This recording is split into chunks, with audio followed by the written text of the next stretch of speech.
உங்களுடைய காதல் ஜோதிடர் ஈஸ்வரிங்க. அதாவது எல்லாருக்கும் ஒவ்வொரு விதமான குணாதிசயம் இருக்கும். ஸோ எல்லாருமே ஒரே மாதிரி இருக்கணும்னு அவசியம் கிடையாது இல்லையா? ஸோ அது மாதிரிதான் நாம ஒவ்வொருத்தருடைய குணாதிசயங்களும் வெவ்வேறானது. அவங்களோட வாழ்க்கை முறைகளும் ரொம்ப டிஃப்ரெண்டானதுன்னு வச்சுப்போம். ஸோ பொதுவாக நம்ம போன டைம் பார்த்தீங்க அப்படின்னா நிறைய பேர் நல்ல வரவேற்பு கொடுத்துருந்தீங்க. ஸோ ஒவ்வொரு ஆண்களையும் ஏன் பிடிக்கல, என்ன காரணத்துக்காக இந்த ராசிக்காரங்களை பிடிக்கல அப்படிங்கிறத பற்றி நிறைய பேசும்போது பயங்கர வரவேற்பு இருந்தது.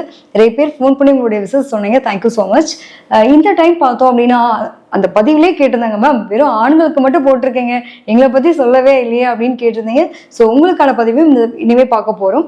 இப்போ பார்த்தீங்க அப்படின்னா பொதுவாக பெண்கள் அப்படின்னாலே ஒரு டிஃப்ரெண்டான ஒரு கேரக்டரை தான் பார்க்குறோம். எப்படின்னா எல்லாருக்குள்ளேயும் ஒவ்வொரு விதமான கேரக்டர் இருக்கும். நான் ரொம்ப சாஃப்ட் கார்னரு, ஒருத்தர் பார்த்தீங்க அப்படின்னா இதெல்லாம் அடாவடிப்பா, திமிர் பிடிச்சது, இதெல்லாம் அடங்கவே அடங்காது, இது அதிபுத்திசாலி, இதுட்டெல்லாம் பேசி ஜெயிக்க முடியாது அப்படின்னு ஒவ்வொரு டைப் ஆஃப் பெண்கள் இருப்பாங்க இல்லையா? சரி, ஏன் இப்படி ஒவ்வொரு டைப் ஆஃப் பெண்களுக்கும் ஒரு சிலரை கண்டா